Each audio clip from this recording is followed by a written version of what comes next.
കൃഷ്ണ ഗുരുവായൂരപ്പ. ഞാനിന്ന് വേറൊരു കൃഷ്ണനെ പറ്റിയാണ് പറയാൻ ഉദ്ദേശിക്കുന്നത്. ഏകദേശം 1500ഓളം വർഷം പഴക്കമുള്ള നമ്മുടെ തിരുവാർപ്പ് ഒരു ദർശനം നടത്തി. വളരെ സന്തോഷമായ ഒരു കാര്യമാണത്.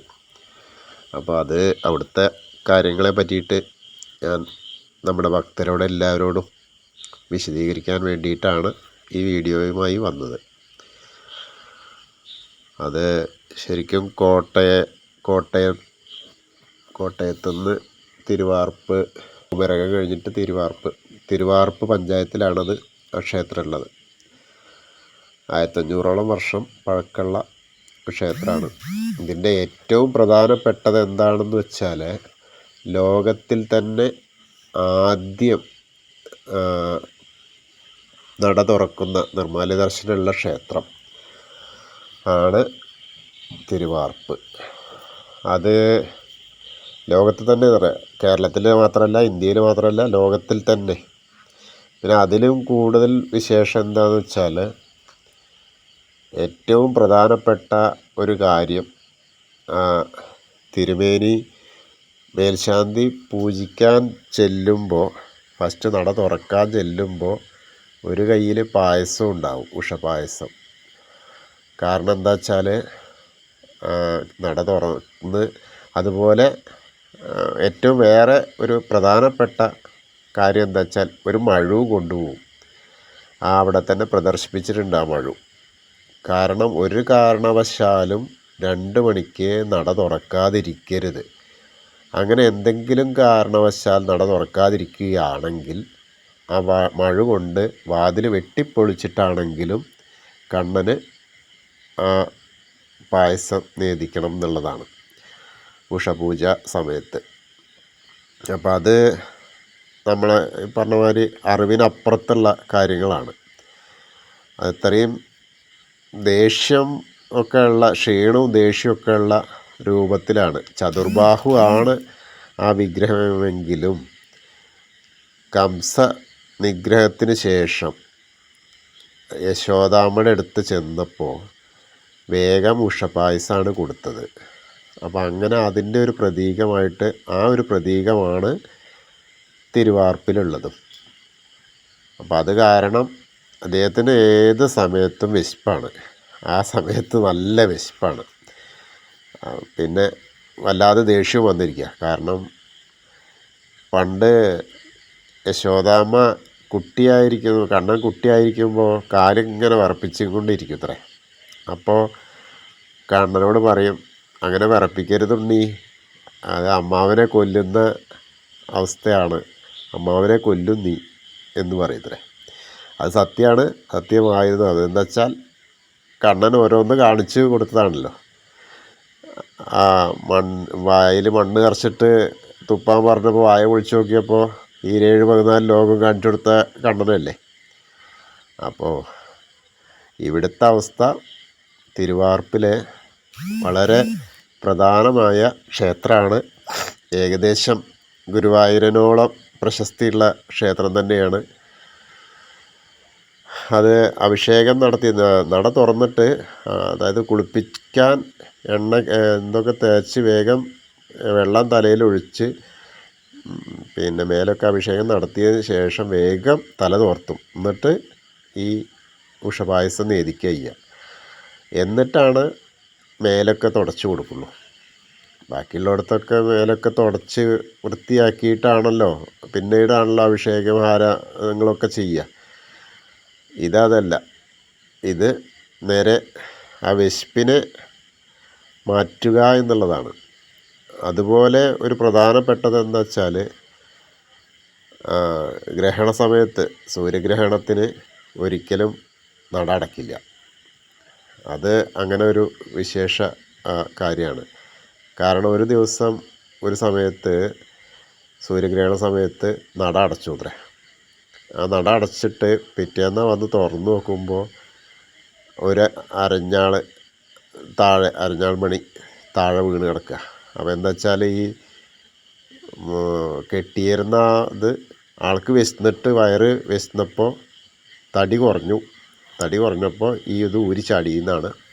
അപ്പോൾ അതിന് ശേഷം വില്വമംഗലം തന്നെയാണ് ഈ ഒരുവിധം ഒട്ടുമിക്ക ക്ഷേത്രങ്ങളിലും വില്വമംഗലം മറന്നൂത്രേ.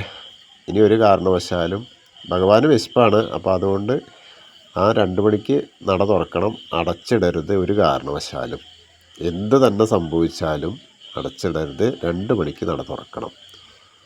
ലോകമുള്ള കാലത്തോളം അങ്ങനെ തുടർന്നു പോരുന്നു, ഇന്നും തുടർന്നു പോരുന്നു, ഇനിയും അങ്ങനെ തന്നെയാണ്. അപ്പോൾ കംസ നിഗ്രഹത്തിന് ശേഷം അതുകൊണ്ടാണത് ഈ വിശപ്പിൻ്റെ കാര്യം അതൊക്കെ ഉള്ളത്. ശരിക്കും ഇതിൻ്റെ മുൻപ് ഈ സ്ഥലത്തിന് കുന്നംപള്ളിക്കര എന്നായിരുന്നു പേര്. തിരുവാർപ്പിന് ഈ അഭിഷേകം ഇതൊക്കെ വന്നതിന് ശേഷം, അതായത് തിരുവാർപ്പ് വന്നതിന് ശേഷമാണ് തിരുവാർപ്പ് എന്ന് പഞ്ചായത്തൊക്കെ ആയത്.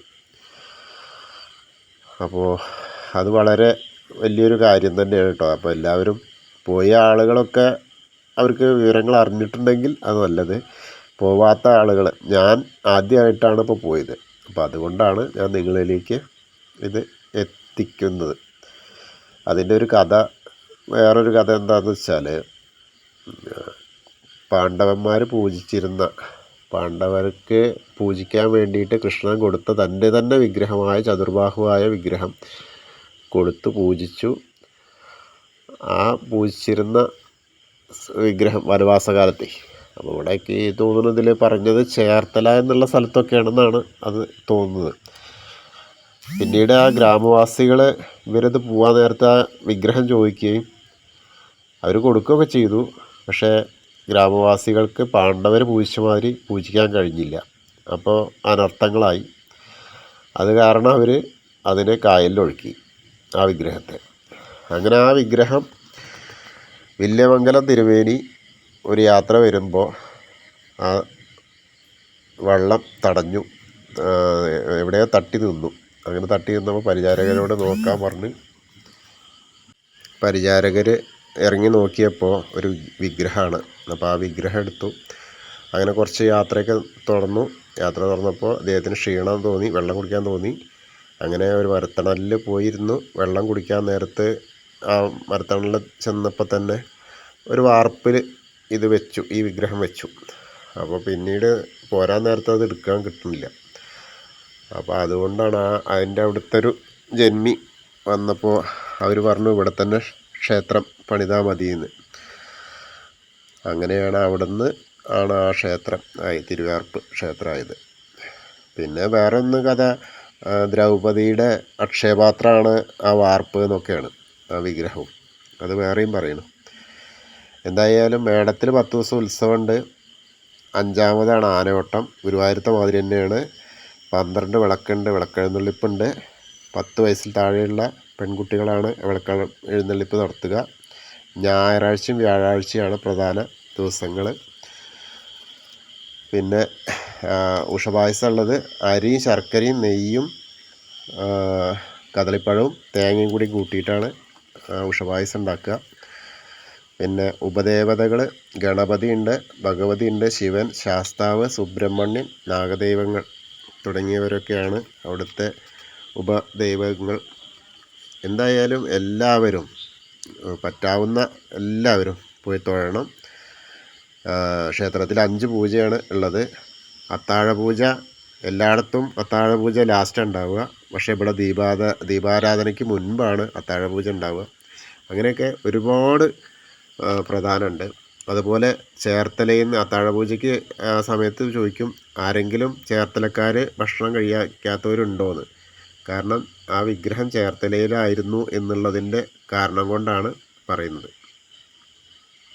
അപ്പോൾ എല്ലാവരും തിരുവാർപ്പ് ചതുർബാഹുവായ കൃഷ്ണഭഗവാനെ ദർശിക്കാൻ ശ്രമിക്കുക. എല്ലാവർക്കും ഇത് ഇഷ്ടമായെങ്കിൽ ഒന്ന് സബ്സ്ക്രൈബ് ചെയ്യുക, ഷെയർ ചെയ്യുക, മറ്റുള്ളവർക്ക് എത്തട്ടെ. ഹരേ കൃഷ്ണ. എവിടെയായാലും കൃഷ്ണൻ കൃഷ്ണൻ തന്നെയല്ലേ. ഗുരുവായൂരപ്പൻ്റെ എല്ലാ കടാക്ഷങ്ങളും എല്ലാവർക്കും, എല്ലാ ഭക്തർക്കും ഉണ്ടാവട്ടെ. ആ തിരുവാർപ്പിലെ ഗുരുവായൂരപ്പൻ്റെ കൃഷ്ണൻ്റെ എല്ലാ കടാക്ഷങ്ങളും നമുക്കെല്ലാവർക്കും ലഭിക്കുമാറാവട്ടെ. ഹരേ കൃഷ്ണ.